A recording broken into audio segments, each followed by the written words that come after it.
Boa tarde, obrigado pela presença de todo mundo. Meu nome é Daniel, só vou contar rapidinho aqui, contextualizar um pouco quem eu sou e o que eu estou fazendo lá. Eu sou aqui de Florianópolis, eu nasci aqui na Carmela Dutra, a gente estava brincando, e trabalhei sempre no mercado financeiro. Comecei na Unicred, depois eu acabei trabalhando com o Flávio, que tinha uma empresa de agente autônomo, de investimento em bolsa. A gente ficou junto há uns 3 anos, mais ou menos. E depois eu fui trabalhar num fundo de investimento aqui de Floripa, chamado Soma Investimentos, que foi onde eu comecei a desenvolver projetos imobiliários, tanto pequenos quanto maiores. Na época a gente estava constituindo um fundo, porque a Soma Investimentos tem como principal cliente fundos de pensão aqui da nossa região, de cidades, de municípios. Então o pessoal do município reclamava assim, pô, o cara trabalha aqui, recolhe a aposentadoria dele aqui, e a gente está investindo num fundo imobiliário lá em São Paulo, lá no Rio, eles queriam alguma coisa para cá. Então a gente começou a desenvolver isso aqui. Tinham 4 projetos para entrar nesse fundo, mas foi justamente numa época que a Dilma estava se elegendo e a taxa de juros saiu de 5% e foi para 13% ao ano, mais ou menos. E o fundo de pensão funciona da seguinte forma: o diretor lá, ele tem que bater uma meta atuarial, ele tem que pagar para o pensionista a inflação mais 5% ou 6%. E quando a taxa de juros do governo está baixa, ele corre risco, ele vai para a bolsa, ele investe em fundo imobiliário, porque ele precisa bater essa meta, porque se ele não bater, ele é demitido. Só que quando a taxa de juros do governo está alta, ele bate essa meta sem fazer nada, ele só compra título do governo e ganha. Então, e se ele bate a meta, ele não é promovido, então ele não vai correr risco na bolsa, no fundo imobiliário, se ele está comprando um título público e ganhando, fazendo o trabalho que ele tem que ser feito sem correr sem risco nenhum. Então, quando a taxa de juros subiu lá em 2013, mais ou menos, para 13%, 12%, o apetite deles por fundo imobiliário acabou. Foi nesse momento que uma das pessoas que estava desenvolvendo o projeto para o fundo que a gente ia desenvolver decidiu fazer esse projeto sozinho.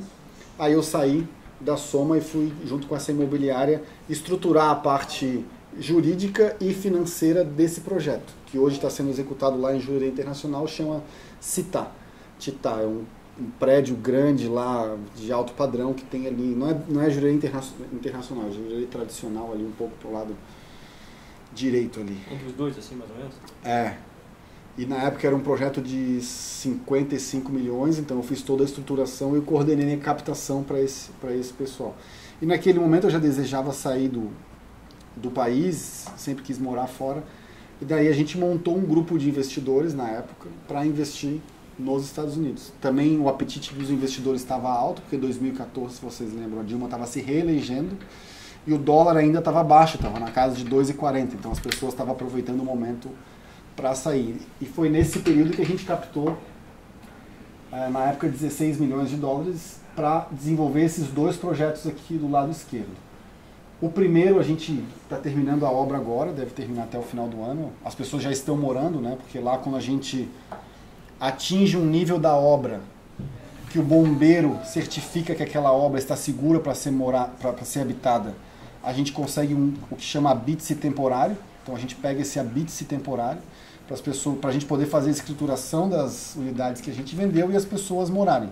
Enquanto isso, a gente termina os itens acessórios, que normalmente é a área comum, que no caso desse prédio, basicamente é a piscina que fica lá em cima, na última laje do prédio. Então a gente fez isso esse ano, até dezembro agora a gente deve terminar essa parte e o prédio vai estar completamente pronto.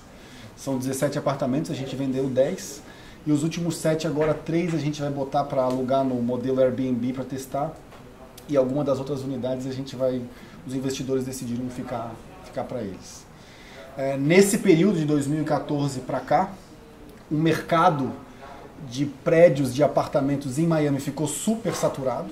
Hoje tem aproximadamente 15 mil imóveis para vender, só nessa região de Miami, o que é aproximadamente 1 ano e 1 mês de estoque disponível. Então, se hoje ninguém mais botar nada para vender, leva 1 ano para absorver tudo que tem. A Associação de Corretores lá calcula como um nível de mercado em equilíbrio aproximadamente 5 meses de estoque, e hoje a gente está com 13, então a gente está com mais do que o dobro disso aí. Por que isso aconteceu? Porque depois da crise de 2008, que os preços caíram, os estrangeiros com dólar a 1 e pouco no mundo inteiro foram para lá e compraram os imóveis antigos, E as novas construções todo mundo comprava na planta. Só que quem comprou não comprou para morar. Comprou para alugar, comprou para revender, para aproveitar. E nisso as empresas construíram, venderam e entregaram, e essas pessoas agora pegaram todos os imóveis que foram construídos ao mesmo tempo, praticamente de 2014 para cá, e botou todo mundo ao mesmo tempo para vender. Com um agravante. Todo mundo comprou na planta com o dólar vai a 2 e hoje o dólar está a 4. Então, para desovar os imóveis e o cara fugir de financiamento, essas coisas, eles estão vendendo praticamente no preço que pagaram ou abaixo, porque o cara ganhou na operação pelo menos do câmbio. Então o cara comprou lá atrás um imóvel financiado que custava, vamos supor, para fazer conta redonda, 100 mil dólares. Durante a obra ele pagou metade, então ele pagou, vamos lá, 50 mil dólares. Só que com o dólar a 2. Agora os 50 mil que faltava para ele pagar, o dólar é 4. Então em termos de reais, quando ele pensa que o dinheiro dele está no Brasil, a metade que falta é o preço do imóvel inteiro que ele pagou. Então ele fala, cara, em vez de o meu imóvel custou 100 mil, eu vendo por 80. Porque eu ganhei no dólar. Então quando eu trouxer dinheiro para o Brasil, eu não perdi dinheiro, mas o cara está desovando. Então isso está acontecendo muito em Miami, e é por isso que para quem quer comprar hoje apartamento em Miami, está excelente, porque tu consegue bons descontos se pegar a gente assim enforcado. E foi por isso que nesse segundo terreno aqui que a gente comprou, que tem esse prédiozinho, esses dois prédios, que o objetivo era, quando a gente comprou, ele tinha pessoas morando, então a gente coletou o aluguel por 1 ano e meio, mais ou menos. Na época a gente estava pronto para demolir, foi quando as vendas começaram a parar, a gente decidiu não construir mais o segundo prédio que a gente ia fazer aqui. O que a gente vai fazer agora é reformar esse aqui, voltar a alugar, depois que a gente gerar renda por um tempo, a gente vai vender, eu vou explicar a operação para vocês mais à frente. Aí em 2017, quando a gente começou a ver esse movimento de que o imóvel estava saturado, tinha muita coisa no mercado, a gente começou a ver o mercado de casas, que estava completamente o oposto. Só para mostrar uns dados para vocês, e aos poucos eu vou interrompendo aqui para ilustrar bem a nossa reunião. Lá em Miami, lá nos Estados Unidos, de uma forma geral, o sistema, o método de comercializar imóveis é bem diferente daqui. Hoje, quando eu quero vender o meu imóvel, eu vou lá no Fernando e boto o meu imóvel lá na Pirâmides para vender. Aí o Fernando vai fazer a campanha dele para vender. Só que a possibilidade do Arthur, que quer comprar um imóvel como o meu, encontrar o imóvel que eu estou vendendo é só basicamente ou se ele vê a propaganda da Pirâmides ou se ele for até a Pirâmides. Em Miami acontece diferente. Eu vou continuar registrando o meu imóvel numa imobiliária, só que essa imobiliária registra o imóvel num sistema único, chamado MLS. E o Arthur, quando ele vai na imobiliária XPTO e diz para o cara lá que ele quer comprar um imóvel de 2 dormitórios na beira da água até tantos mil dólares, a imobiliária que ele vai trabalhar vai ver todos os imóveis que estão disponíveis no mercado, independente se é na imobiliária dele ou não. É esse sistema que eles usam aqui, que eu vou mostrar um exemplo para vocês.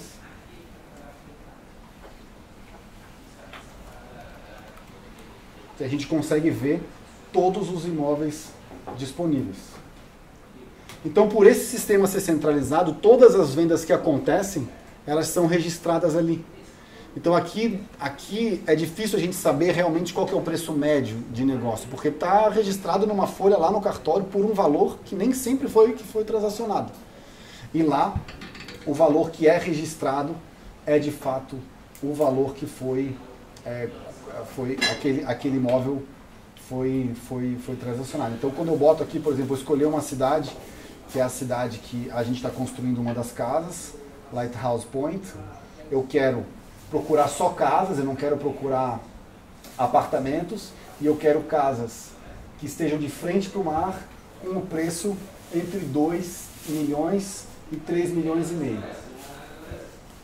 Então ele já me mostra aqui, ó, tem 26 imóveis com essa característica. E eu ainda posso botar mais coisas se eu quiser. Eu posso determinar que eu quero com pelo menos 4 dormitórios, 4 ou mais dormitórios. Eu quero pelo menos um lavabo.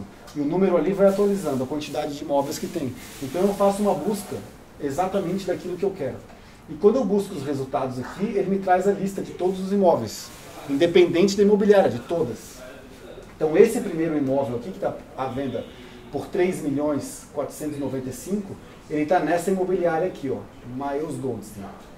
Já o segundo imóvel que aparece na lista, que é o que eu estou construindo, está na outra imobiliária, Douglas Elliman. Então eu vejo todos os imóveis da imobiliária e por isso que a gente consegue ter dados mais precisos. E a associação lá com todas essas informações... Daniel. Repetiu, é MLS? MLS. Imóveis. Não, esse é o nome do sistema. É, aqui, ó, MLS. É. Não, só os corretores têm acesso a eles. Só os corretores da Flórida têm acesso a eles. Não tem como fazer uma transação com parte por fora como aqui. Tem, mas não é usual. Não é usual. Como assim transação fala? Direto Vou comprar, vou pagar 100 mil no teu terreno. Vamos registrar por 80 ou pagar 20 por fora. É bem difícil. Às vezes acontece, né? É bem difícil. Brasil é Brasil, né? Não, exatamente. A diferença é aqui o seguinte, sonegação de imposto lá da cana. Então a pessoa não quer esse preço. A gente está acostumado a fazer errado. Não é o padrão americano. Não é. Os caras é certo. Isso te dá como é o certo fazer? Dados, né? É como se a gente usasse um banco de dados do cartório. Exato. Que foi averbado, foi então incorporado. aqui, ó, com todas essas transações e registros que ele tem lá, e aqui também, nesse sistema, eu posso buscar não os imóveis que estão à venda, eu posso pegar aqui o que foi vendido nos últimos 6 meses, por exemplo. Aí ele me traz o resultado. E esse valor aí é o valor realmente da transação? É o realmente da transação. Sim. Porque quando o corretor, para dar baixa aqui, ele precisa botar o valor e apresentar o documento. Que chama HUD, que é um documento que mostra todos os detalhes financeiros da operação. E aqui ele me mostra, deixa eu só tirar, enfim. E ele me mostra aqui todos os imóveis. Então antes de você comprar um imóvel, você já vai aí, já consulta e vê em volta quanto é que foi vendido. Eu consigo ver no prédio. Preço é um detalhe, porque o preço é tão transparente. É commodity. Imóvel é commodity. Aqui a discussão é sempre qual é o preço, mais ou menos, esquece, o preço olha para trás, você sabe exatamente. Daniel, eu já tinha escutado falar, nunca tinha visto funcionando. É possível também saber o tempo de estoque? O cara fala que vale, mas tá, o pessoal falou, então aí está o tempo de estoque. Não, aqui, esse valor aqui é o tempo que levou para vender o imóvel. Esse tu está consultando os vendidos, tá certo. Esse imóvel aqui levou 248 dias para vender, esse 300, esse 78 dias. Esse 33. Então quer dizer, numa média, se a gente pegasse, a gente poderia estabelecer uma média, por exemplo, nesse grupo de consulta, por exemplo. Eu posso estabelecer, eu posso clicar aqui e ele já me diz. A média foi 149 dias. É um índice de liquidez, basicamente. O tempo que eu levo para liquidar. O tempo médio desse aqui. E essa base de dados é aberta? Só os corretores? Tu tens esse sistema, sim, eu tenho licença lá. Esse sistema aqui só os corretores têm acesso, mas tem aquele Zillow, não tem o Zillow ele é 6 meses de defasagem, mais ou menos. Tá. Ele é bem defasagem, tem bastante defasagem. Mas a própria associação aí, esse dado aqui, ele é público. A associação ela produz um relatório. E ela me dá sempre até o dia 22, normalmente no dia 22, dia 23 desse mês, em relação ao mês passado. Então aqui, ó, só o condado de Miami, tá? No mês de setembro, 1.160 vendas, aumentou 11% em relação ao ano passado. Ele me dá todas as informações. Quanto que for, dessas 1.160, 535 foram à vista. O resto foi financiado. Preço mediano, preço médio. Isso com financeiro, assim, que gosta de venda de imóvel, o cara fica... Na hora que eu vou planejar... Chega a ter um orgasmo. Na hora que eu vou planejar um projeto, eu não estou achando nada. Nada, não tem que fazer pesquisa. A pesquisa está aqui. Pô, tá pronto. A pesquisa vem de graça. Então, olha só. Meses de inventário disponível, 13 meses. 15 mil imóveis à venda, de apartamentos em Miami. Aí, quando a gente vem aqui e olha casas no condado de Broward, que é onde tem a cidade lá de Fort Lauderdale, vendeu mais, no outro vendeu 430 milhões aqui, vendeu 530 milhões em um mês. Tu sabe onde construir, onde tem liquidez, onde tem margem. Inventário disponível 5 mil, mas 5 mil não me diz muita coisa, mas olha aqui, estoque, 4,1 meses. E a associação considera como nível de equilíbrio 5,5. Então, se o estoque está abaixo do equilíbrio, é bom para quem vende.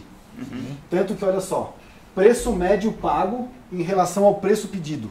Tá? As pessoas pagaram, em média, 96,2% do preço que o cara pediu. Então teve um desconto de 3,8% de média. Em Miami foi um desconto de 4,3%.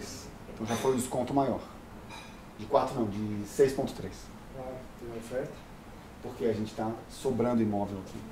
Então todos esses dados ajudam a gente a decidir por quê, e foram esses dados que justificaram também.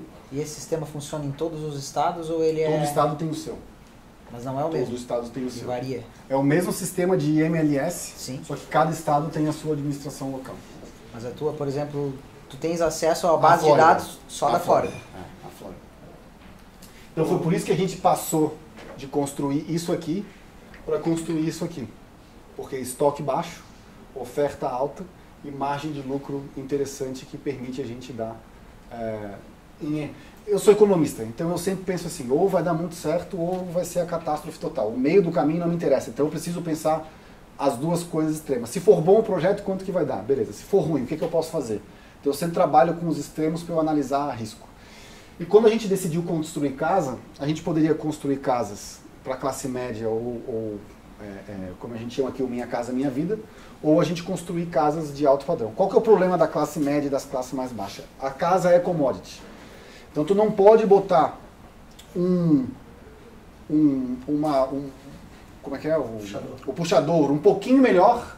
Que não vale nada. Que o cara vai gostar, mas ele não vai pagar por isso. Tu não vai poder cobrar mais caro. Valor agregado, né?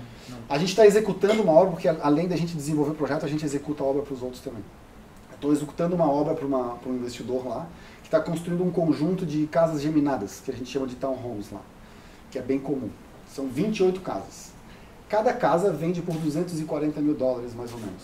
O lucro de cada uma das casas, 14 mil. O lucro líquido. $240 mil dá o quê? 800 e poucos mil reais? Mais ou menos, 5% de lucro líquido. Aí, de margem de lucro da venda. Para funcionar, tem que alavancar muito. Tem que financiar tudo. O corretor é 5%? É 6% de comissão. Mas o que sobra para o empreendedor é 14. Beleza, ele está fazendo 14 vezes 28. Mas se ele errar uma, corretor e o advogado. Pode ter certeza. E o que vende o seguro, né? Lá que seguro. 30 seguros. Tudo. Sim, mas aí ele roda alavancado, ele vai ter que rodar com o dinheiro financiado para poder... Tudo. Inclusive aqui eu já vou mostrar também para vocês. Mas aí é o bônus por Mas rodar aí, com o meu dinheiro. Vamos lá. Mais. Os Estados Unidos está há 10 anos com crescimento de 2 ou 3%. Em algum momento esse crescimento vai diminuir. Né? Isso está sendo esperado. Vai ter uma recessão. Agora, o que eu gosto de dizer é o seguinte. Recessão não significa a quebra que foi em 2008. Já vou, mais para frente eu vou detalhar isso. Recessão estamos crescendo a 3, vamos passar 6 meses, um ano crescendo a 0, menos 1, e é isso. Quando isso acontece, o mais afetado é justamente o cara do meio, que é a classe média, porque a classe média compra o carro com leasing, compra a casa completamente financiado, agora eles podem financiar 97% do valor do imóvel, então eles precisam disso. E quando a economia cresce menos, o banco libera menos empréstimo e esse cara é penalizado. Então que incentivo alguém tem para dar para um comprador, sendo que ele só tem $14 mil de lucro na casa? Baixar o preço não vai adiantar muita coisa para ele. Então por isso que hoje a gente está ou construindo para o rico, todas as vendas acima, e como eu tenho todos aqueles dados eu consigo calcular isso, as vendas acima de $1 milhão, 65% é à vista, acima de $3 milhões, 85% é à vista. É um cara que não depende de crédito. E esse cara aqui que vai alugar esse imóvel é o cara que não tem crédito. Então no momento de... Ele tem o crédito dele, provavelmente, né? Ele vai te pagar à vista, mas o crédito dele é melhor... Não, mas esse aqui eu não vendo. Esse aqui eu compro o imóvel e alugo as 20 unidades que estão aqui. E eu fico coletando essa renda. E é um cara que não tem como comprar, porque ele não tem emprego fixo, ele não tem geração de renda, ele vai precisar alugar. Isso seria um apartamento de tipo commodities, né? É o que a gente chama de multifamily, é complexo de apartamento. Isso aqui é um prédio, não tem escritura individualizada, é um imóvel só. Não é incorporado, todas as unidades são minhas e eu alugo as 20 portas aqui. E depois eu vendo isso inteiro para alguém. Se eu quiser, eu posso individualizar e vender cada unidade, mas normalmente não vale a pena. Não vale a pena. Então, numa queda da economia, a empresa fecha a porta. O cara não vai morar debaixo da ponte. Ele se junta com um amigo, ele sai de um prédio desse e vem alugar aqui. Então, numa economia em queda, A moradia a gente sempre vai manter. Agora, a empresa pode não precisar da sala comercial. Então, se eu investir numa sala comercial, ela vai ficar vazia e eu vou passar a ter custo. E aqui é muito pouco provável que eu tenha custo e eu já vou mostrar esses dados. Em compensação, nesse caso aqui, uma casa dessa aqui me dá 500 mil dólares de lucro. Num problema de uma economia que para, eu simplesmente tiro todo o meu lucro, não perco dinheiro e o cara compra uma casa de 3 milhões e 200 por 2 milhões e 800, 2 milhões e 700, pensando naquele extremo. Ó, porra, não está vendendo, a economia está parada, nós precisamos dar um incentivo para pegar o nosso dinheiro de volta. A gente tira todo o lucro e passa para alguém e vai para frente. Então, quando a gente olha análise de risco, aqui é bacana e aqui é bacana. Aqui está difícil justamente pelo excesso de oferta que existe hoje no mercado. Mas é por isso que a gente mudou daqui para cá. O teu risco na alocação, na verdade, é a economia ir bem. O crédito ficar tão facilitado a ponto do cara não precisar alugar. Isso que aconteceu em 2008, mas Exato. Por outros motivos. Então aqui no investimento em imóvel, a gente basicamente faz o investimento imóvel visando 3 coisas, né? Ou comprar e esperar uma valorização numa área que a gente acredita que vai crescer, qualquer coisa nesse sentido. Geração de renda com aluguel, ou desenvolvimento, que é beneficiar algum tipo de imóvel, seja fazer uma reforma, seja comprar um terreno e construir, fazer qualquer coisa nesse sentido. Isso aqui é a valorização dos imóveis desde 1975. Em média, ele valorizou 3,72 ao ano acima da inflação. Então, teve uma inflação de 2%, ele recuperou a inflação e ainda mais 3%. O único período que houve queda foi aqui justamente em 2008. Por que que isso aconteceu? Aqui, mais ou menos em 2000, que teve o estouro da bolha.com, na virada do milênio ali, de 99 para 2000, em 2001 teve o ataque terrorista, então tudo junto, a economia dos Estados Unidos diminuiu bastante. O que o governo fez para estimular a economia? Diminuiu o nível de juros, foi a 1% na época. E começou a dar crédito para todo mundo. E naquela época o crédito imobiliário era muito desregulamentado. Chegou uma época lá no ápice que eles tinham 2 linhas de crédito que eu acho sensacionais. Uma chamava Ninja, que é No Income, No Job and No Asset. O cara não tinha renda, o cara não tinha ativo nenhum para dar garantia, e ele não tinha emprego e mesmo assim o banco financiava a compra. Porque o banco pegava o imóvel como garantia. Não interessava o que ele tinha ou deixava de ter, ele pegava o imóvel. E tinha outra que era a amortização negativa. Tu comprava um imóvel financiado e o teu saldo devedor aumentava. Como isso? Passava um ano, o banco fazia uma reavaliação do teu imóvel, pelo valor de mercado, ele saiu de 100 para 200, ele te dava 100 mil a mais para ti no teu financiamento. Aí no ano seguinte ia para 250 mil, ele estava mais 50. E nisso o teu saldo ia para cima.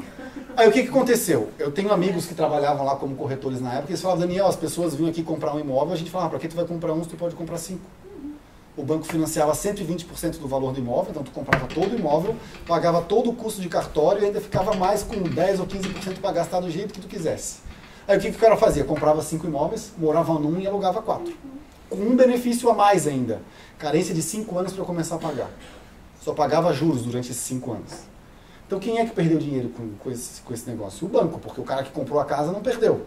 Ele ficou 5 anos morando de graça numa casa praticamente, e ganhando aluguel em outras 4, pagava todo o financiamento dele e ainda fazia crédito para ele. Só que chegou um momento lá em cima, que aparece naquele filme A Grande Aposta, que todo mundo que estava morando de aluguel pensou o seguinte, para que eu estou pagando aluguel? Eu vou fazer a mesma coisa, vou comprar 5 imóveis também. Aí começou a aumentar a taxa de vacância dos imóveis. Saiu aqui no começo de 2000 para 9% e chegou aí lá quase 12% de vacância. Por quê? Estava todo mundo fazendo a mesma coisa, até que alguém pensou, bom, se é todo mundo comprando para alugar e não tem ninguém alugando, por que essa casa vale 200 mil?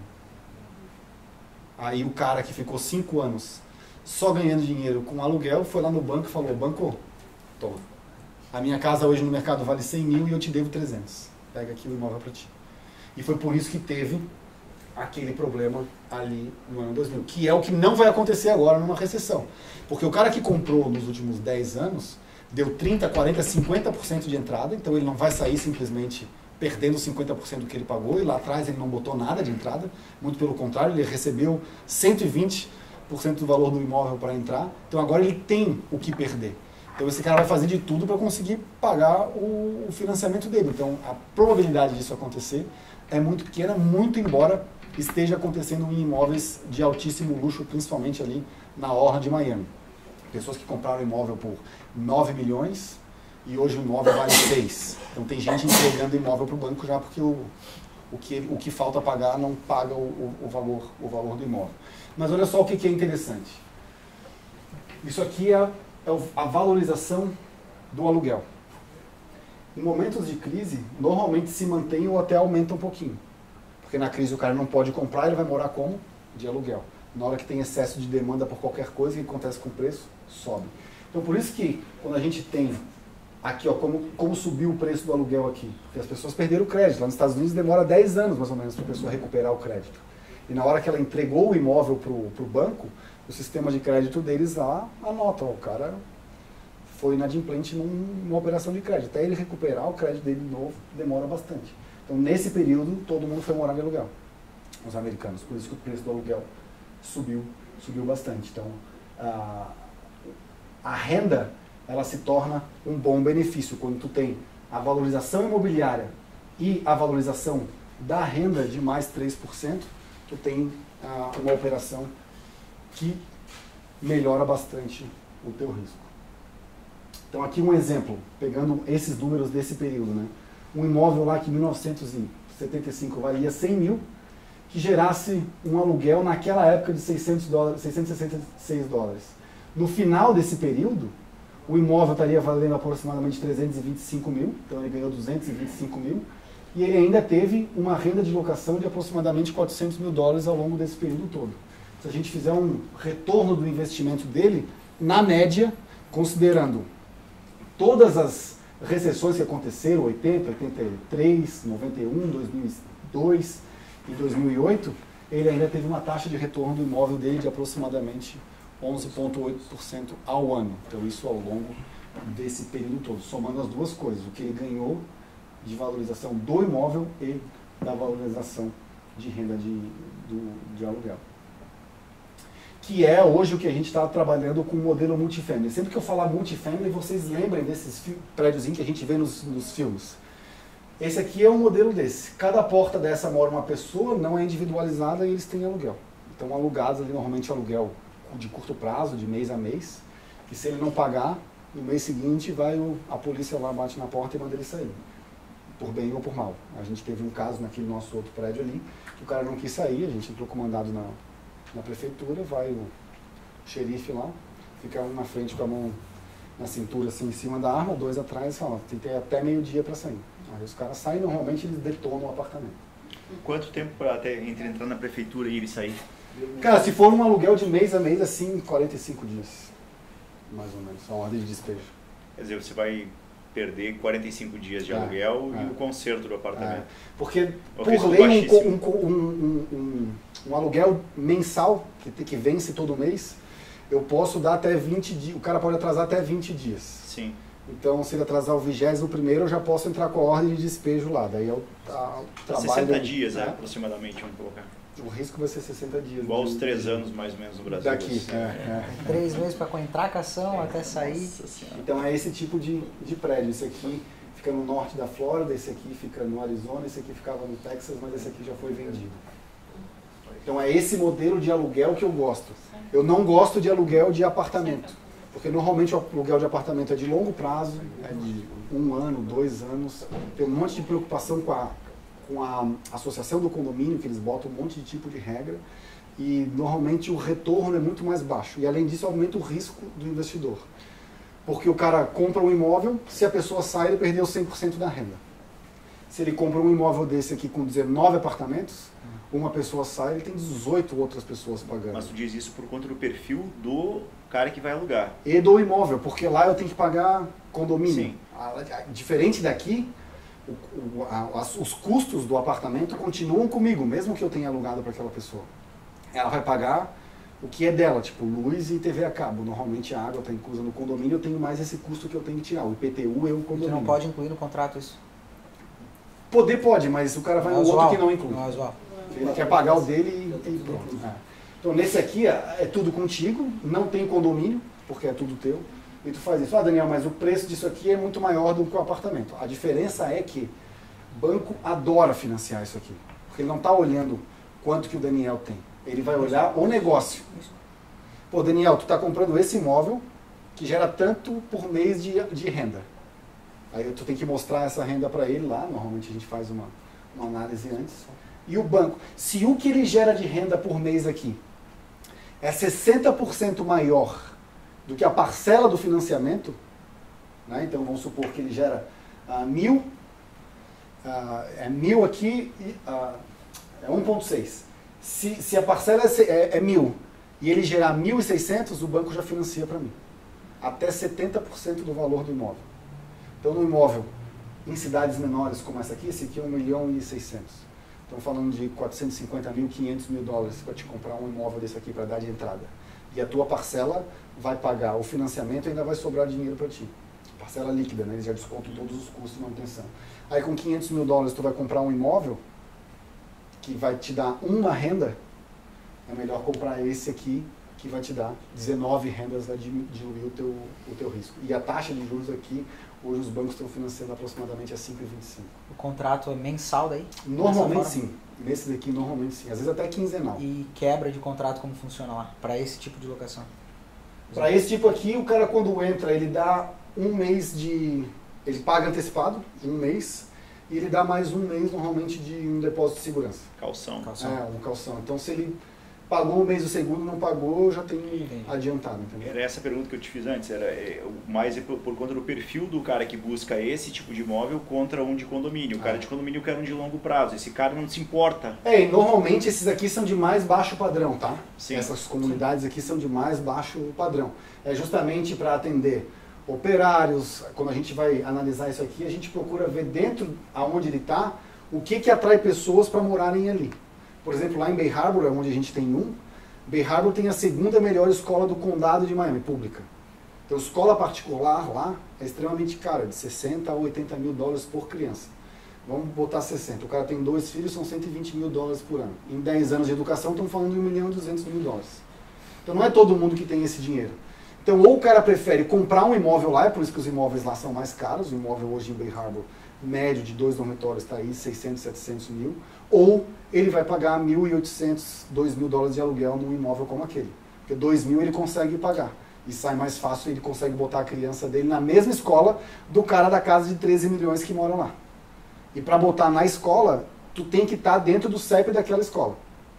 Tu não pode morar no centro e botar a criança lá na agronômica. Tem que ficar ali aonde tá. E tem que mostrar a comprovação de renda.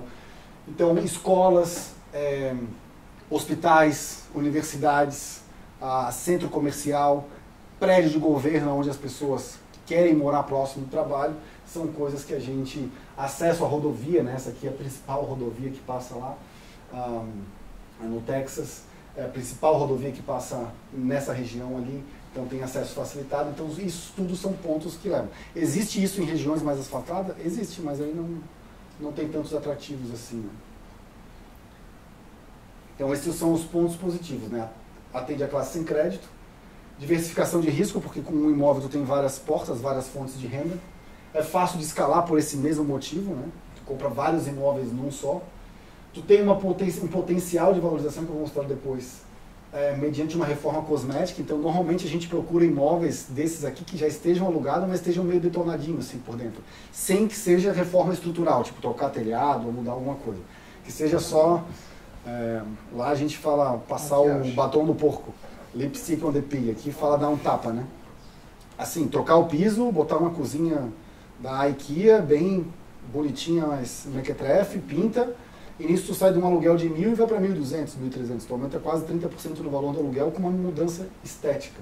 Assim, facilidade de financiamento para o banco e esse aqui principalmente o fluxo de caixa constante, ou seja, tu compra o imóvel e já começa a receber dinheiro todo mês. Tu falou, por exemplo, que esses contratos são de curta duração, de 30 em 30 dias, mas não quer dizer que a pessoa não fique por um ano. Não, exatamente. Daqui a pouco você vai Isso, gestão isso. passiva para gestão ativa. Você Isso. está toda hora tendo que lá mudar inquilino e trocar. Isso, exatamente. O contrato é de curta temporada, mas o cara fica ali, todo mês ele paga o aluguel dele, todo mês ele paga o aluguel dele.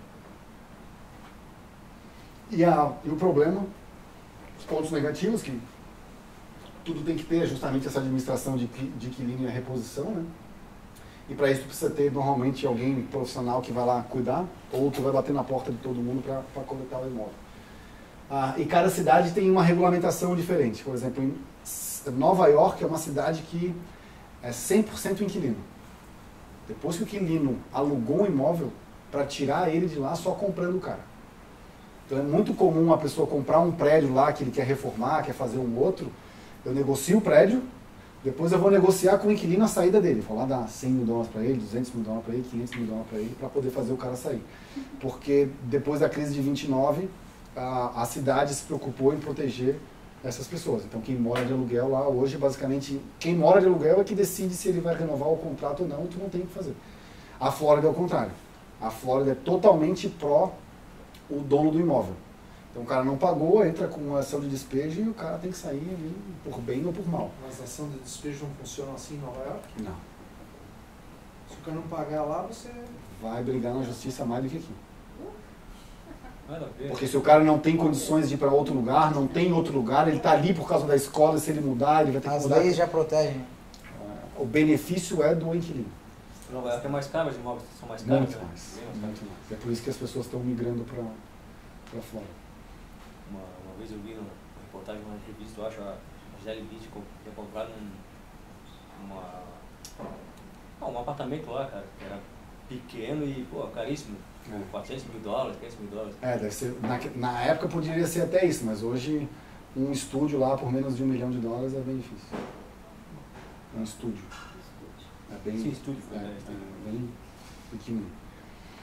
Outra questão do modelo de geração de renda, muita gente agora apostando no Airbnb também, né? Comprando imóveis para botar no Airbnb.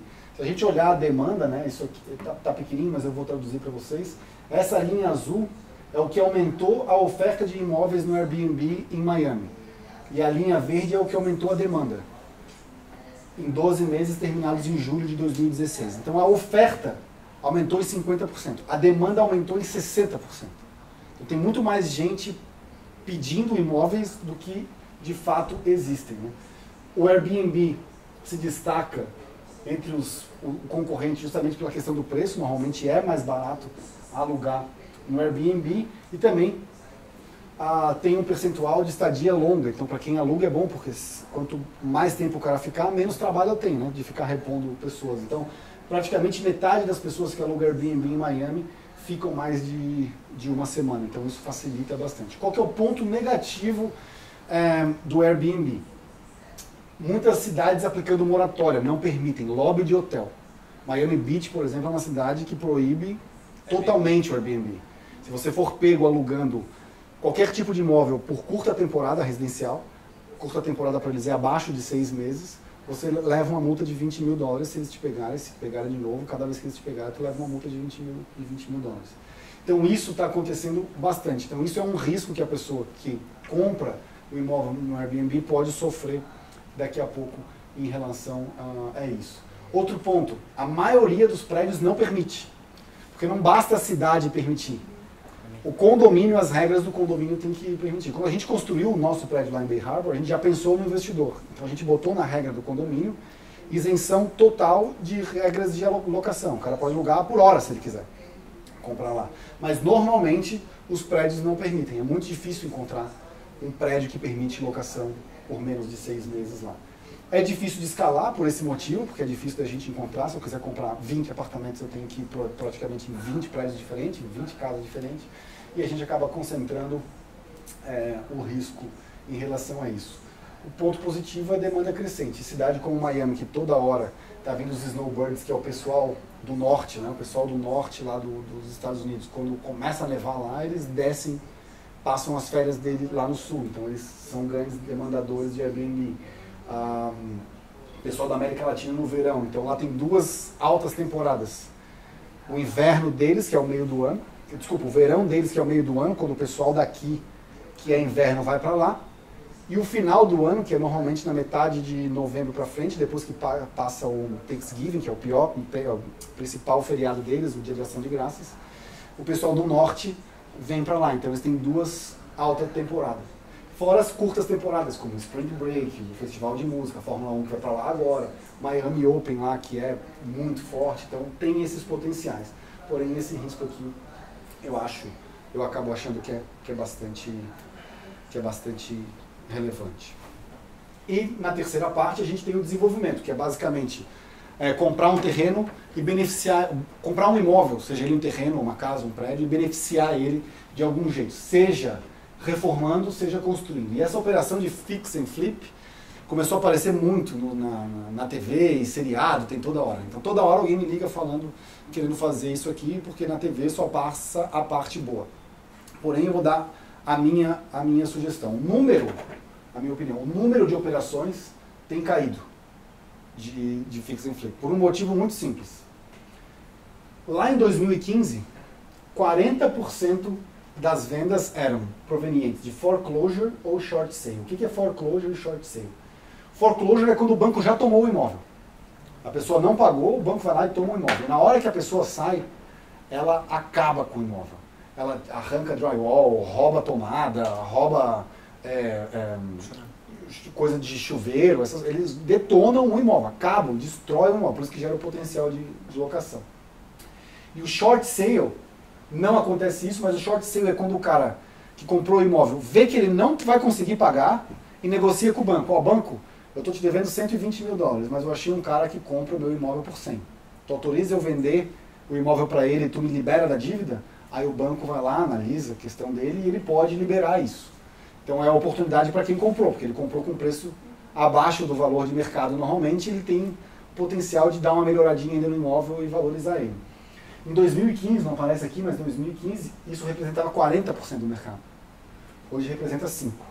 É muito mais difícil encontrar operações com isso, porque o banco já vendeu o que ele tinha que vender. É muito difícil encontrar, então é difícil de escalar e é por isso que as oportunidades estão diminuindo. O retorno é potencialmente bom, mas ele também era 50%, hoje já está na casa de 40% e a tendência é diminuir. Isso em aproximadamente 1 ano. Só que em investimento a gente sabe, tudo que tem um retorno alto é porque tem um risco alto para compensar. Risco de reforma, quando você compra de leilão, de banco, você compra uma caixa fechada. Tu não sabe o que tem lá dentro, tu não sabe exatamente o que tu vai encontrar lá.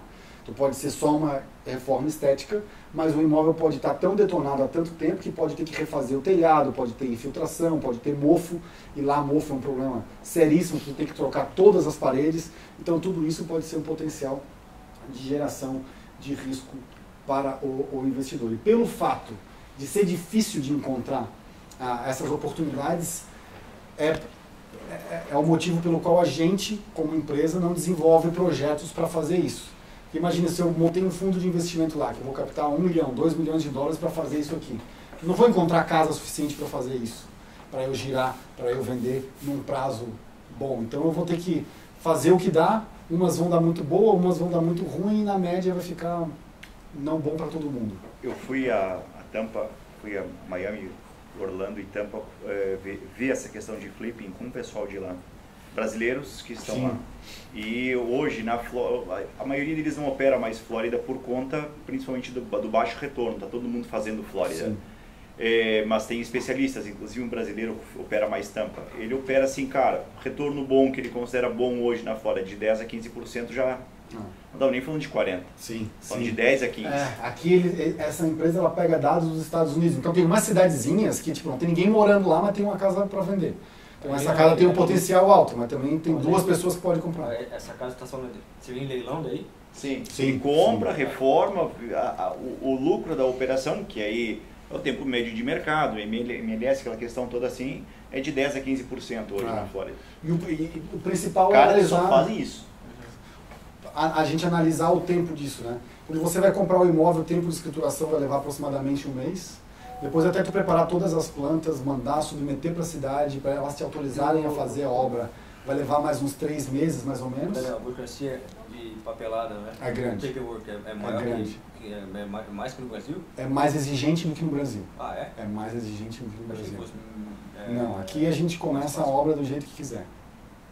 Mas é menos demorado? Oi? É menos demorado? Mais exigente não significa que vai demorar mais. A gente, quando entra num projeto na prefeitura, leva 3 meses para análise, e quando eles não mandam... Lá se tu tiver com tudo certo, ele é mais rápido. Tá. O problema é estar com tudo certo. Isso depende da gente, fazer a parte administrativa e flui, beleza? Então, normalmente leva entre 3 e 6 meses essa papelada aí, entre o arquiteto desenvolver todas as plantas e tu aprovar todas essas plantas. Aí vai depender se a prefeitura voltar com alguma observação, porque está fora do código, tem que fazer isso aí. Depois tu faz isso, vai botar no mercado, vai levar mais aí uns 30, 45 dias para essas casas mais baratas para receber uma oferta e mais 30 dias para te fechar a venda e receber o teu dinheiro de volta. Então vai demorar aí aproximadamente de 6, num caso muito bom, a 12 meses. E uma pergunta, ali nos multifamilies que tu comentou a respeito do valor, você falou 1.600.000 isso, e são obras prontas, ali teoricamente você já teria um ganho de capital sobre quem construiu. Não seria interessante construir e alugar para aumentar essa rentabilidade? Não. Por quê? Quando tu compra para construir, tu vai levar muito mais tempo. Para te fazer um projeto desse, o arquiteto vai levar uns 6 meses. Para te executar uma obra dessa, tu vai levar mais um ano. Então tu já ficou 18 meses sem ver dinheiro. E quando tu compra um pronto, no mês seguinte tu já está entrando capital. Aí mesmo assim, Adriel, mas... Acontece, é o tempo de desenvolver que... Acontece, porque assim, Adriel, mas se eu for pegar o aluguel sobre o preço de custo, eu vou ter 12%, beleza? Mas tu tem que lembrar que tu ficou 1 ano e meio com o dinheiro no tempo. Alavancado, aí torna-se interessante. Sim. E se a pessoa fosse comprar à vista, ainda assim é interessante? É menos. Ser no mínimo 50% menos. A operação do cara dá $400.000 já começar a receber sobre o multifamily inteiro. Isso. E pagando as parcelas. Isso. O multifamily hoje, aquele ali, por exemplo, ele está dando um retorno de 9% sobre o valor cheio. 9% sobre 1.600.000. Depois eu vou mostrar ele ali. Então, se tu alavancar, tu vai botar que tu botou $500.000, tu está ganhando praticamente o dobro disso. Ou 3 vezes isso. Se 5% vale a pena. Entendeu? Então, por isso que para construir multifamily eu não acho que é uma jogada boa, justamente pelo tempo que tu vai levar entre tu botar o dinheiro e tu começar a receber o dinheiro. Tu vai levar quase 1 ano e meio, 2 anos, entendeu? E sem contar que tu vai correr todo o risco de obra. Para te ganhar o quê? 3 pontos a mais, de 9 para 13? Então eu prefiro, na minha opinião, comprar um em funcionamento, que eu já tenho renda, que eu vou alavancar, que com a própria renda eu posso fazer a reforma, ou o banco que me empresta 70% do valor da aquisição, me empresta 100% do valor da reforma. Então, a gente... mais do mercado financeiro do que do imobiliário. Sim, mas tem um outro ponto de vista aí que é a especialidade, né? Se tu vai te especializar em construir, tu não vai te especializar em comprar, fazer bons negócios aqui. Tu vai gastar muita energia na construção. Assim, não vou dizer que não existe. Tem alguns modelos. Eu vou te dizer quem faz isso. A construtora ou o fundo lá que tem 1 bilhão no bolso e vai ter que fazer de qualquer jeito. Então esse cara vai ter que botar dinheiro. E esse cara vai ter linha de crédito a 2%, a 1,5%. Então para ele o custo do dinheiro no tempo vai existir por não investir, entendeu? Sim. Agora, para nós que montamos um grupo de investidor, a gente precisa entrar e sair o mais rápido possível. É por isso que a Lennar, que é a maior construtora dos Estados Unidos, faz os imóveis lá em Miami, em Orlando, os projetos, com 3.000 casas, com 4.000 casas. Por quê? Ele precisa ganhar na escala, ele tem um caminhão de dinheiro que ele precisa botar na operação, ele tem a taxa de juros baixa e ele ganha dinheiro, sabe aonde? Na personalização do imóvel. Como lá em Orlando é tudo commodity, é um igualzinho ao outro, se tu comprar um imóvel hoje de 3 quartos, vai pagar $200.000 lá. Se tu comprar um imóvel de 3 quartos daqui a 5 anos, lá tu vai pagar $200.000. Não tem muita valorização imobiliária em Orlando, porque é commodity. Mas aonde que a Lennar ganha dinheiro? Ó, esse imóvel é 200 mil, mas se tu quiser botar mais o spa é mais 20 mil, se tu quiser trocar mais uma lâmpada e não sei o quê. O meu sócio comprou um imóvel da GL, que é uma outra empresa grande, ele pagou na época lá $900 mil numa casa. Acabamento assim questionável, as paredes tudo torta, de drywall, mas para botar uma tomada na parede que ele pediu a mais custava $400. Aí multiplica isso, botar 10 tomadas a mais na casa, porque não tem, lógico que eles fazem com a menor quantidade possível, justamente. Então é aí que eles vão ganhando, entendeu? Agora, para um investidor que vai lá sozinho, assim, beleza, eu tenho 2 milhões, o que eu faço? Eu compro um novo ou eu desenvolvo? Eu acho que é muito mais, em operação eu desenvolvo. Eu acho que é muito mais jogada do ponto de vista financeiro, olhando só números, comprar alguma coisa em operação onde tu já recebe, dinheiro no bolso é risco zero, tá no bolso já, não tem, a não ser que teu bolso esteja furado, tu não vai perder esse dinheiro, entendeu? E quando tu vai para a obra, tu corre risco de prefeitura, de de demorar, Ô, Daniel, de dar um em que problema na circunstância obra. você encontra um ativo desse para vender? Porque é um ativo, né? Em que- Esses family. Sim, tem, eu vou mostrar. Só para finalizar aqui, no dia que eu estava falando isso, eu estava vendo uma pessoa na internet falar que fazia flip de casas em 30 dias. Eu botei essa conta aqui e uma pessoa me respondeu que ele está indo para o segundo ano, ele comprou fora de Miami, ele comprou na Filadélfia, está indo no segundo ano por problema nos permits. Permits são os alvarás. Então todo esse processo que eu falei que pode durar de 6 meses mais ou menos, esse cara, claro, ele pode ser um ponto fora da curva negativo, ele está levando aproximadamente, num exemplo ele levou 2 anos para conseguir o alvará para começar a fazer a obra. Então isso é um risco que, por isso que o 40% tem que justificar. Porque se ele ganhar 40% em 2 anos, ainda foi 20% ao ano, entendeu? Ainda valeu a pena. Mas olha o risco do dinheiro parado aqui. Então são essas coisas que tem que ponderar. Então, quando eu boto a nossa opinião, é porque a gente trabalha de forma estruturada como empresa. O investidor que vai lá sozinho, que ele não vai contratar um empreiteiro, que ele vai contratar direto o cara para fazer elétrica, o cara para fazer hidráulica, só aí ele já economiza uns 10%. Porque o empreiteiro vai cobrar 10% do custo, normalmente, de 10 a 15%. Então só aí ele já ganhou essa diferença. Ele vai lá comprar o material, então ele consegue esse desconto, ele vai ganhando em tudo, entendeu? Mas para o cara que faz sozinho, faz sentido para ele ganhar 30, 40, 50 mil num imóvel que ele não sabe quando que ele vai fazer o segundo. Para a gente que trabalha de forma estruturada, se torna difícil colocar um volume desse de dinheiro em prática, entendeu? O banco financia os flipping? Tem alguns que financiam, mas com umas taxinhas 7, 8% mais ou menos.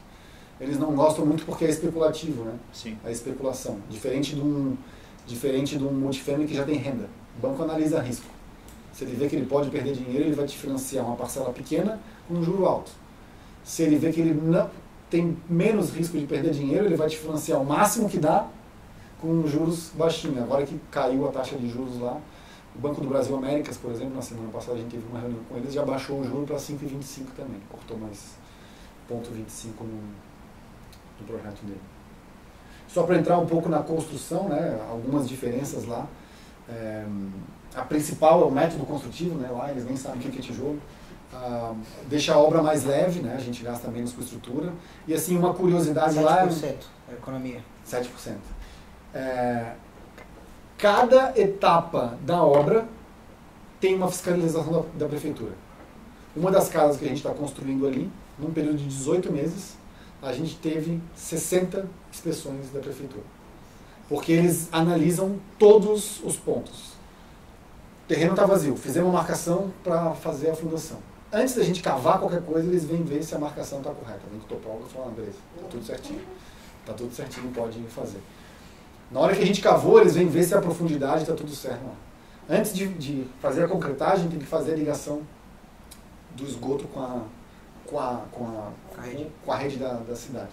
Então eles já fiscalizam isso na fonte. Então cada etapa vai indo, precisa sincronizar isso para não perder tempo de obra. Em cidades menores a gente consegue fazer de um dia para o outro. Miami Beach, por exemplo, que é uma cidade maior, a gente leva uma semana mais ou menos para fazer. Para fazer o agendamento? A gente agenda com uma semana para eles ir lá visitar. Lighthouse Point a gente pede um dia, eles vêm no outro, se eles não vêm no mesmo dia.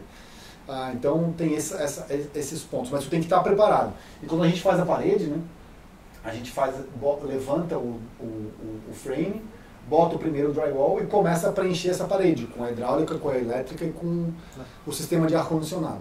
Aí depois que a gente está com tudo pronto, a gente chama os 3 fiscais da prefeitura, que fazem uma de cada um, e no mesmo dia eles fiscalizam tudo.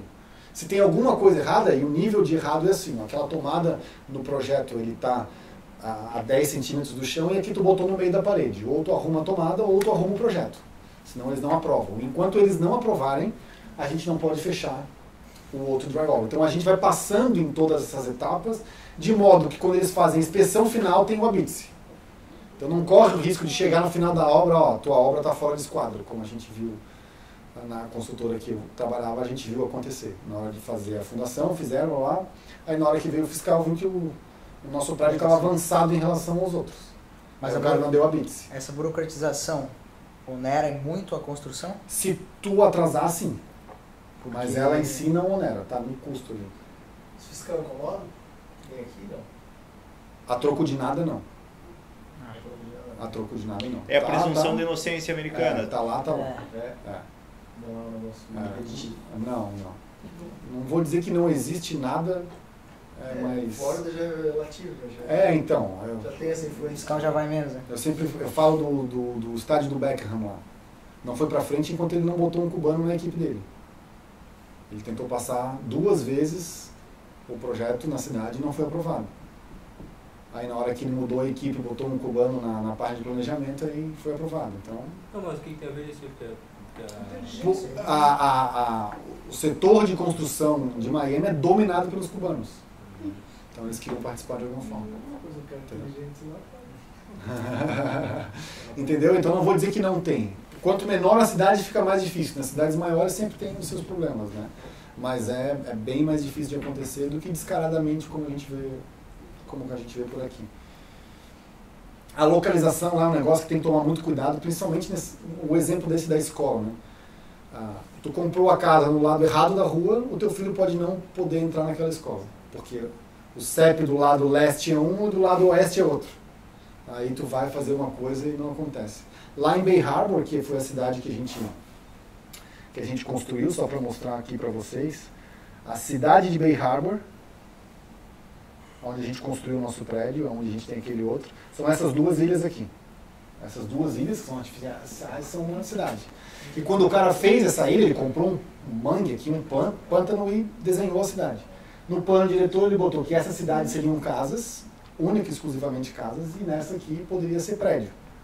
Eu conheci um cara que foi lá, chegou na cidade, estava andando com uma corretora que não entendia muito do negócio. Aí o cara falou, pô, mas aqui já tem muito prédio, eu vou comprar um terreno aqui. O cara comprou um terreno aqui para construir um prédio.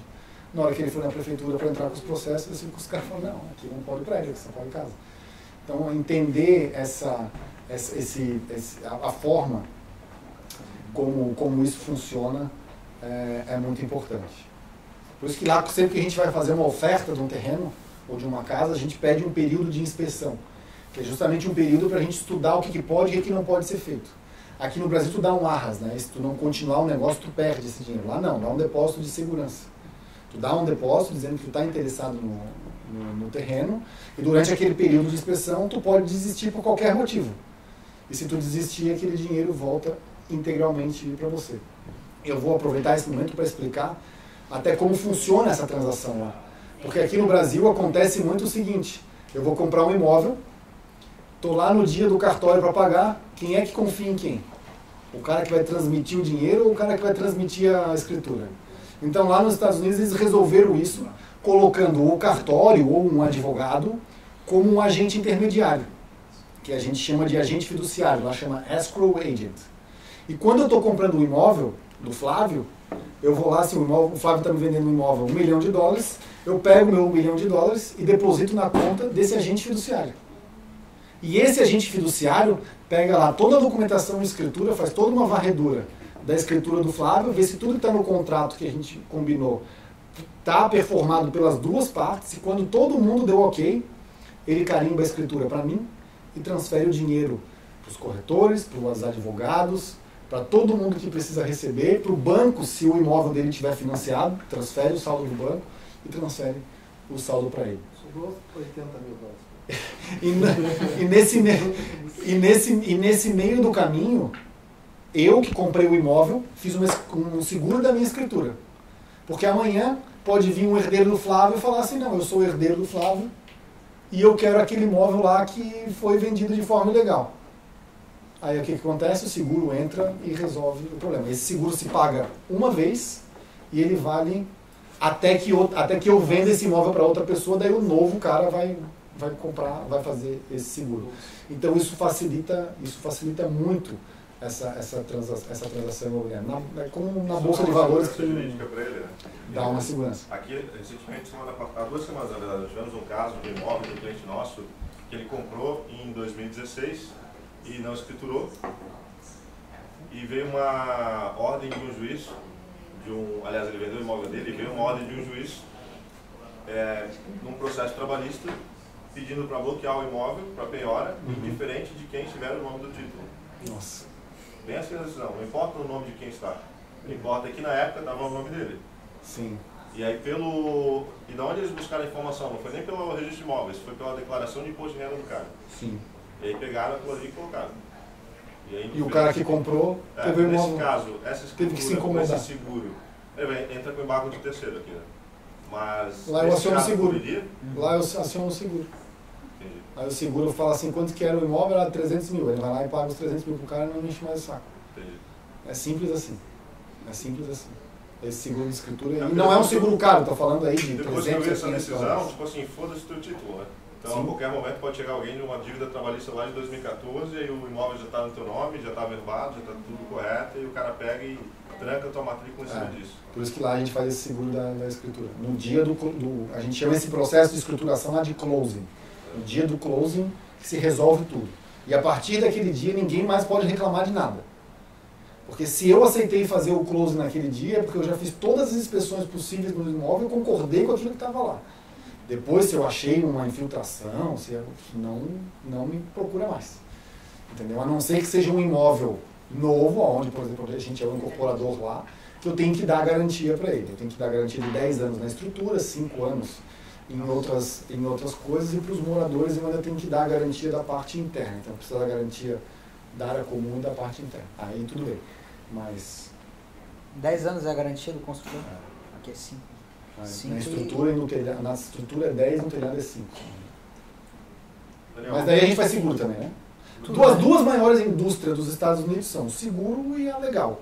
Porque lá todo mundo processa todo mundo para tudo e todo mundo, para se proteger, tem um seguro para tudo.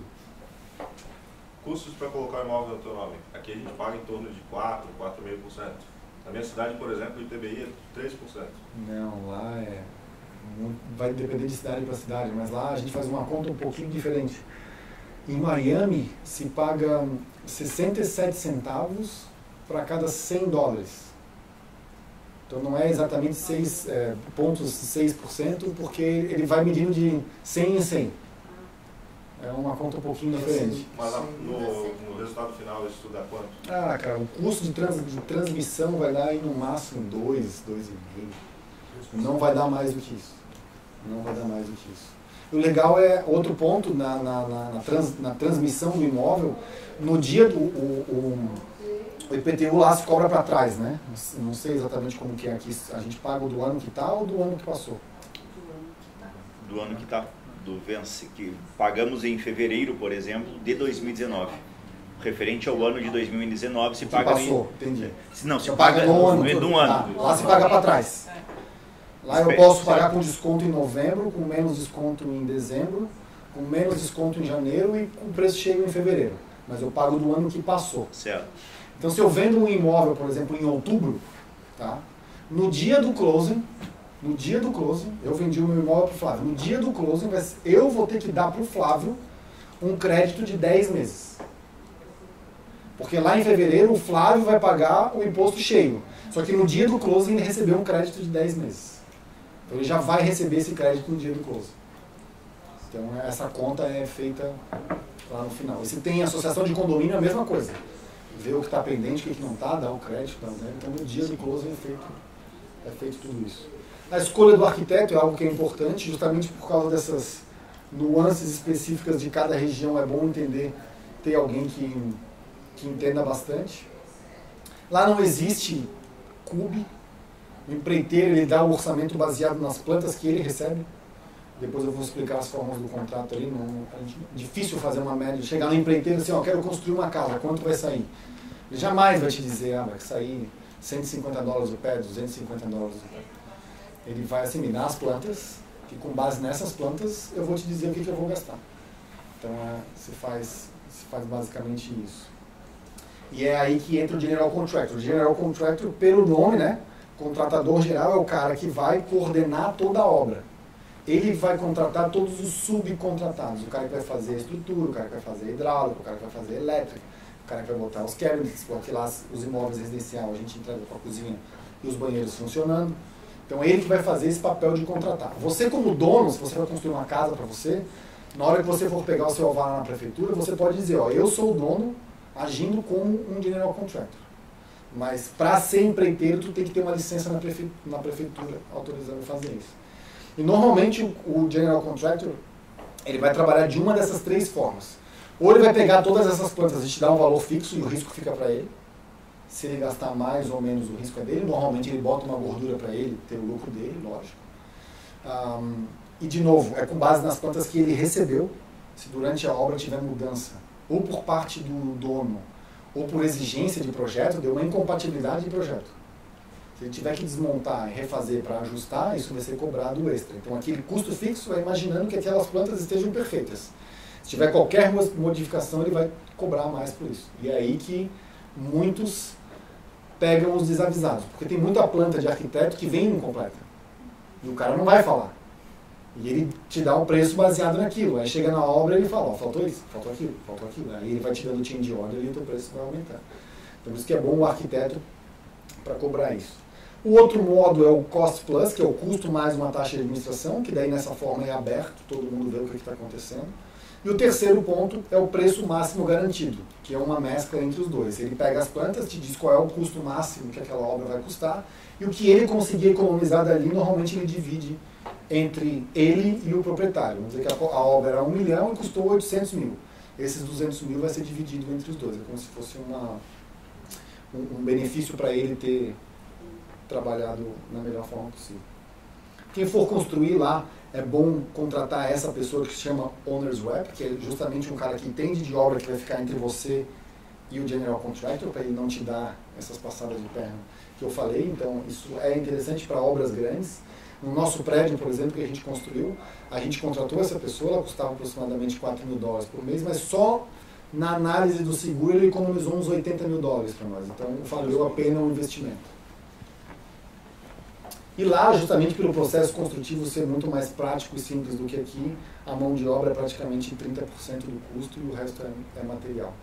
Então, essa é a diferença de se construir de uma forma mais otimizada.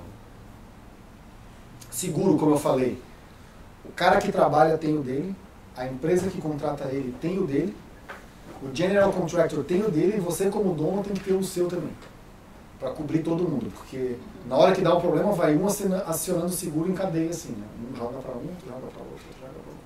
Mesma coisa quando dá algum problema na obra, vamos lá, eu entreguei o prédio, deu um problema na obra, o comprador vem em mim, sou o incorporador. Eu aciono meu seguro e jogo para o General Contractor, que foi quem executou o projeto. Ele aciona o seguro dele e o seguro vai lá e eles se entendem e resolvem o problema. Então por isso que a indústria do seguro lá é a maior que tem. Não é à toa que o Warren Buffett tem uma empresa de seguro e embaixo ele tem todas as outras, porque é o que mais dá dinheiro. E vai representar aí aproximadamente 1,5% a 3% do valor da obra. O financiamento de obra lá é muito interessante para quem vai construir, vale a pena, independente se é uma taxa mais baixa ou se é uma taxa mais alta, porque as margens de construção lá são muito menores do que aqui. Aqui é normal, era normal, pelo menos há 10 anos atrás, o cara construir uma casa e quase dobrar o capital, ganhar 80% ou 50%. Lá, uma margem de lucro vai ser entre 20% e 25%. Uma casa que a gente constrói por $2,5 milhões, o lucro vai ser $450, $500 mil. Então é um lucro apertado. Então por isso que vale a pena fazer a alavancagem financeira. Que daí o banco, eu tendo o terreno quitado, todos os projetos aprovados, ele vai me aprovar 65% do valor do projeto inteiro, que normalmente vai dar aí o valor da obra completo. Então eu preciso ter o dinheiro para o terreno para desenvolver o projeto. O valor da obra, de material e mão de obra, o banco consegue me emprestar basicamente tudo. Aqui taxa. Bom, se você tiver muito dinheiro e mostrar para o banco que você não precisa dele, ele vai jogar a taxa lá embaixo, 1%, 2%, como são as grandes incorporadoras dos Estados Unidos. Se você é uma pessoa menor, normal, como nós, vai variar entre de 5% e 10%. Aí tem as pegadinhas. O Banco do Brasil, por exemplo, ele tem uma taxa bem pequenininha, 5%, 6%, para financiar. Porém, qualquer obra acima de 1 milhão, não só o Banco do Brasil, mas outros bancos, eles cobram, como tem aqui no Brasil, o seguro de término de obra. Porque ele não quer o risco para ele do cara quebrar, o General Contractor quebrar, o incorporador quebrar e ninguém terminar aquela obra. Esse custo, esse negócio, esse seguro, custa em média 3% do valor da obra. Então os 5% do banco, 5, 6, mais esses 3% já foi lá a 9, 10. Com uma diferença, os 5% eu só pago dos juros, só pago sobre o que eu usar. O 3% do seguro de término de obra, eu pago na cabeça sobre o valor total. Então, em termos de desencaixe financeiro para o empreendedor, é um custo muito alto. Então, o que a gente faz, por exemplo? Como a gente já está lá financiando, já vamos para a nossa 5ª obra, financiando sempre com o mesmo cara, hoje o cara não me analisa mais nada, ele já sabe, já viu que a gente pegou o empréstimo, já pagamos tudo, ele não me cobra esse seguro, ele me cobra 10% de juros, mas assim, eu ligo no dia seguinte, o dinheiro está na conta.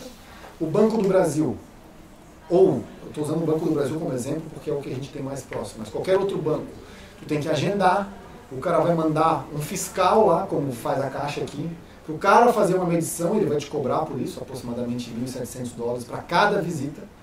Então, além dos 5% mais o 3%, tem mais esse custo, que vai adicionando para o cara fazer. Aí tu vai escolher se tu quer fazer toda semana, a cada 15 dias, a cada um mês.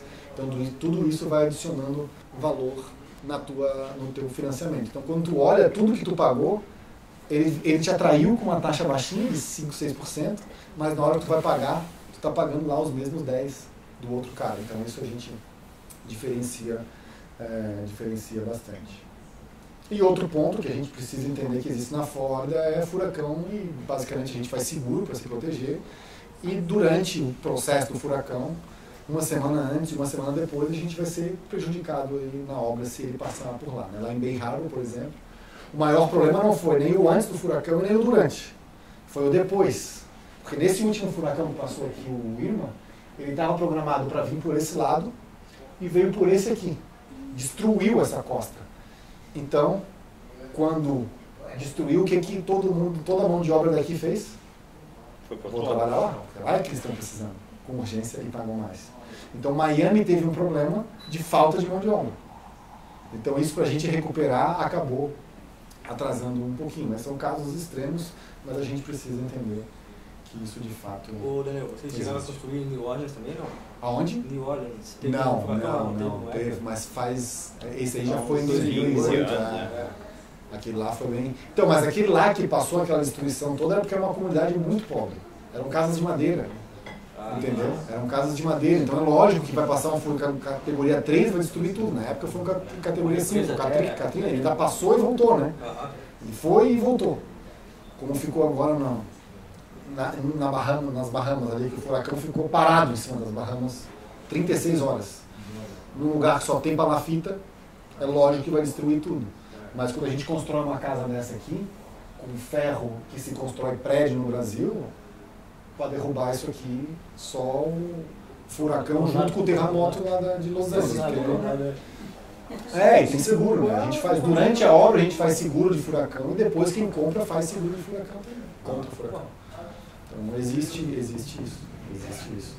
Então aqui só pra gente, eu já expliquei um pouco para vocês a diferença entre construir prédio e casa e por que a gente mudou, além do ponto de vista do mercado.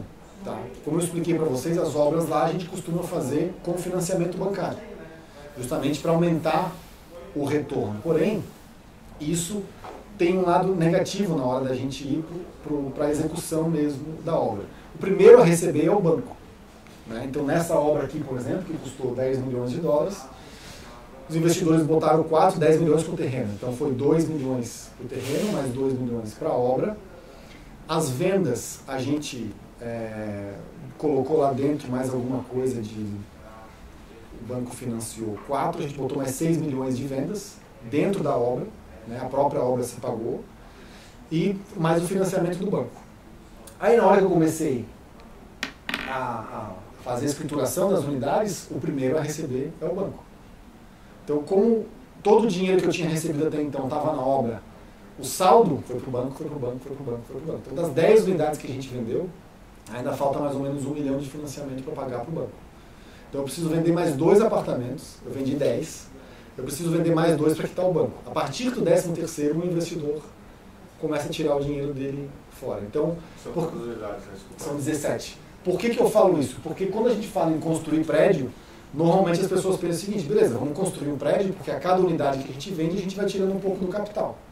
Mas tem que lembrar que o primeiro que vai receber é o banco. Aqui é igual. Então, no mercado em alta, ninguém se preocupa com isso, porque tu vende 100% na planta, como era aqui em 2000 2003, 4, 5, até 8. Até 8, é. O cara fazia ali, o pessoal ia lá, qual que tu quer, não, já vendeu, vendia tudo, aí não tinha risco. Mas quando o mercado arrefece, como aconteceu agora, aí a gente se vê, eu costumo dizer que a gente está meio grávido. Acabou o projeto, mas o dinheiro não voltou ainda. Porque, né, o projeto acabou, mas o processo do investidor não. Eu sempre faço esse paralelo. Lógico que dinheiro de obra pronta é fácil, mas olhando para trás, se eu pegasse os mesmos 4 milhões que aqueles investidores botaram nesse prédio e tivesse construído 4 casas dessa aqui no mesmo grupo, cada casa ia ter o seu financiamento separado e a cada casa que eu vendesse, eu ia quitar o empréstimo e o investidor ia ficar com saldo. Quitava o empréstimo. Então, se eu tenho 4 casas e vendi 3, beleza, esses 3 eu já paguei o banco e ele já recebeu essa parcela. Eu só estou com uma presa. Enquanto aqui eu tenho 17, vendi 10, falta 2 é uma incorporação só. O financiamento é inteiro e Isso. E assim, o prédio, a gente cai naquilo. Se o cara não gosta do prédio, tu pode ter 25 tipos de planta diferentes, mas ele não gostou do prédio, ele não vai comprar. E se eu tivesse feito isso, que é um projeto que a gente está agora captando com isso aqui, eu poderia ter na mesma região construído 4 casas, uma com 5 quartos, uma com 4, uma com uma piscina assim, uma com uma piscina redonda, uma com elevador, uma sem elevador.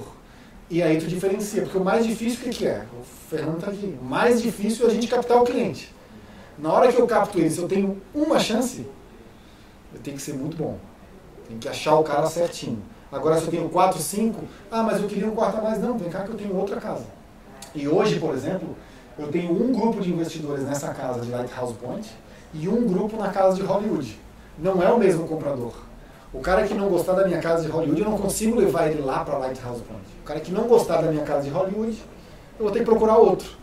Então por isso que hoje, depois da gente 5 anos fazendo as coisas e aprendendo, a gente quer montar um grupo para construir lá em Lighthouse Point 4 casas. Entendeu, bairro?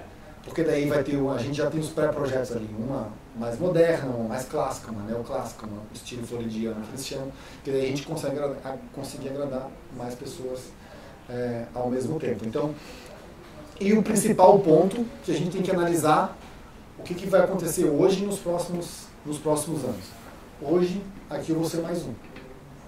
Eu tenho 15 mil apartamentos para vender. Aqui, eu posso ser o cara que ele quer comprar. Se eu achar a região certa como Lighthouse Point, que é uma região que está entre Boca Raton, que é super desenvolvido, e Fort Lauderdale, que é super desenvolvido, e por ser desenvolvido é caro, a gente está falando de $12 mil o metro quadrado em Fort Lauderdale, para casas no canal, assim, com esse mesmo perfil. Em Boca Raton, de 15 a 20. E em Lighthouse Point nós estamos falando de 6.500 a 7.000. Que o cara vai ter a mesma coisa, vai ter o canal dele, vai ter saída para o oceano com o barco de pesca dele. Lá o cara tem uma casa de 3 milhões e um barco de 2 parado na frente da casa dele. Porque ele tem um orçamento, eu tenho 6 milhões para fazer o que eu quero. Se eu for para Boca Raton, com 6 milhões eu só compro a casa. Se eu for para áreas como Lighthouse Point, eu posso comprar a casa e ter o barco que eu quero. Normalmente quem gosta de barco gasta mais no barco do que na casa. Então a gente analisando essas coisas, por isso que a gente botou lá. E outro ponto também é o ciclo curto. Enquanto aqui eu preciso comprar o terreno, desenvolver o projeto, fazer pré-vendas, porque o banco só financia no caso de incorporação. Tu tem que mostrar para o banco que tu pode pagar o empréstimo. E tu tem 2 formas de mostrar para ele no caso de uma incorporação. Ou tu mostra o extrato da conta, dizendo que tu tem dinheiro lá, ou tu mostra para o banco dizendo, eu já comecei as vendas e eu já tenho esse tanto de pessoas aqui que querem comprar um imóvel, eles já fazem um acordo de reserva. Aí eu mostrando isso para o banco vê assim, beleza, com o que eles vão pagar, tu consegue me pagar um empréstimo de volta, agora eu começo a te liberar o dinheiro. Então eu faço essa pré-venda. Então normalmente os bancos pedem que tenha de 50% a 60% vendido antes dele começar a te liberar o financiamento. Então por isso que se faz bastante isso. E aqui na casa, se por um lado é mais difícil vender na planta a casa, porque o cara que compra a casa já quer comprar e morar, que é o que a gente está vendo nas 2 casas que a gente tem hoje, as pessoas veem os desenhos lá no sistema do MLS, acham que a casa está pronta, e vem ver, mas não, está quase pronta, daí eles não querem mais. Mas isso mostra que as pessoas estão gostando da nossa casa. De qualquer forma, o ciclo é mais curto. 20 a 24 meses a gente comprou, construiu e potencialmente vendeu. Como é que está a construção de casas proporcionalmente, por exemplo, quando vocês começaram a construir o prédio esse tinha muita gente construindo. E hoje, como é que está a construção de casas? Tem muita gente fazendo? Ali na nossa, em Hollywood não. Em Hollywood tem a nossa casa e mais umas 2 ou 3, que é uma região que eu acho que vai demorar um pouco mais para girar do que a outra. Lighthouse Point tem um pouco mais, mas é uma região geograficamente maior e tem mais gente mudando para lá.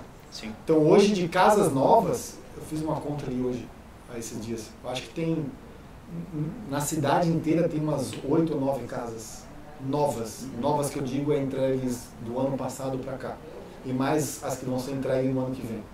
Então a oferta ainda é baixa para esse tipo de padrão.